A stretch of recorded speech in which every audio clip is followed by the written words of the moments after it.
People who love climbing. I've often heard people describe it as a slippery slope. You try it out for the first time, and then you go climbing with your friends, and then you buy your first pair of shoes, and then your harness, and it just goes from there. Yeah, I've definitely heard the same thing, and I feel like around here especially, everyone climbs, just because we have such a great space for it, both outdoors and indoors. People also really talk about how climbing is a mental game. It's like you're trying to solve a puzzle.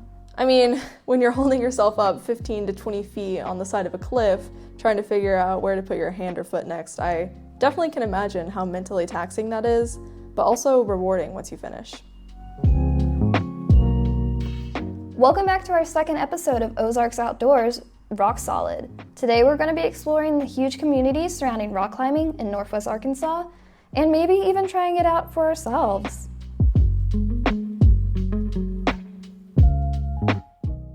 Patrick Randall is a co-owner of Boulders and Brews, a popular bouldering gym in Fayetteville, right in the heart of Dixon Street. Patrick, who is from Allen, Texas, didn't start climbing until he was 31, but quickly caught the climbing fever. He and his other partners brought Boulders and Brews to life shortly after that, and have created a strong community with locals both in and outside of the gym, which wasn't a hard task considering how prevalent and accessible climbing is here in NWA. Patrick said many out-of-town visitors at Boulders and Brews often describe the gym as sandbagged, which in climbing terms, this means they think the routes are too difficult compared to their gradings. And usually it's from people from Texas, places that don't have a lot of access to climbing. So my first rebuttal is, well, do you climb outside? 90% of the time, no one's climbed outside. And it's just like, it's not their fault. Like Texas has, Texas feels like it's a quarter of the United States, and they have 4 spots to climb. Here in Northwest Arkansas, we have 4 spots to climb that are all within 15 to 30 minutes from just this gym. Like, it's one thing to have so many locations, it's another thing to have access. You go to Colorado, no one tells you that you have to hike like 2,000 feet of elevation in like a 4-mile treacherous hike to get to where you want to climb. And at that point, do you even feel like climbing? You're so worn out. Here, you can go to Lincoln Lake, park, and in a 5-minute non-elevated walk, you're at 40 sport routes. As we were saying earlier, climbing is a challenging sport both physically and mentally. Patrick said it's almost like a puzzle, as you're constantly trying to figure out your next move. So we call it type 2 fun, which is like it's fun after you get down, but when you're going through it, you're shaking and everything about you just wants to get off the wall. But once you get to the top, or you get to the end of the boulder, or you just fail, or you just hit a move, just like one move, it just can like, oh my God, I can do this. I've never played an individual sport growing up. I've always played team sports. So this was actually my first experience with me having to fight with myself, which really put me in a place of being really uncomfortable and really let me explore my box of comfortability and trying to break through it.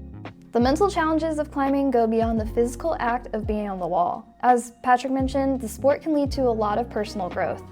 I think that's a beautiful part about climbing that a lot of people miss, that there's this weird stigma that if you fall on a problem, it's like embarrassing or bad. And it's like, if you're not falling, you're not trying. And same thing with life. Like, if you're not trying, you're not really doing anything. You're not putting yourself out there. A lot of people come in here and they're like, I'm not fit enough for this sport. And I'm like, it's not the sport, it's your brain. You've already locked yourself in your box. And climbing is all about getting out of your box. That's more than any monetary value that comes out of this place, is watching people grow in the sport. The puzzle aspect of climbing helps bring people together, according to Patrick, and makes it really easy to make friends at the gym. There's a huge community aspect of bouldering. You can have 10 people working on the same problem, especially when there's like a new setup on a Friday.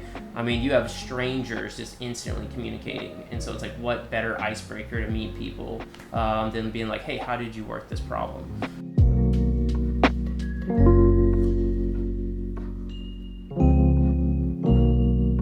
This interview with Patrick had to have been one of my favorite interviews ever because he actually let the both of us climb on the wall before we even sat down and talked with him, which was so much fun. Yeah, it was really fun. And he told us that climbing is one of the best ways to break the ice with someone because you're introduced to a fear when you're up on the wall. And everything comes out and you can't hide anything. Yeah, I definitely think it did do just that. I mean, after we were up on the wall and he was guiding us through the routes, not only did I feel really accomplished, but I felt like I had known this guy for a long time, even though we met him literally 10 minutes before. I agree, and I can see how people can quickly become addicted to this sport. Yeah. Haley Coachella has been climbing for about 5 years. Ever since her first climb, she knew she was addicted to the sport. My siblings were super into it. Yeah, and they took me big wall climbing for the first time when I was in high school, and that was multi-pitch, super fun stuff, and I was like, oh my gosh, and then I totally just caught the bug. For Haley, climbing is more than just a workout. It's a full-on mental escape. She finds herself completely absorbed in the moment when she's on the wall. You're definitely super zoned in, locked in, if you will, which is super fun. I feel like it's really disciplined in a way of you see a certain hold, you see a group of holds and you read them and you're like, okay, I need to move my hips perfectly left so I can get my right foot up without knocking myself off the wall. And then there's a lot of super little technical stuff that always is in the back of your mind. But Haley's not just climbing for herself. She's also involved in the University of Arkansas's outdoor recreation. She works there and shares her passion with newcomers, who usually end up catching the climbing bug just like she did. It's definitely a really big community, for sure. UREC Outdoors is, and it's really fun to have people come in, and I love to teach them and be like, oh my gosh, here's this new thing you can learn about. There's so much to learn, and I could yap about it forever, which is really fun. But it's definitely fun to meet new climbers and try and encourage them to get into it. And I'm just watching people that come in, they buy their shoes, and then next month they come in with a harness, and I feel like I'm like, oh, they're hooked. So good. It's my favorite thing.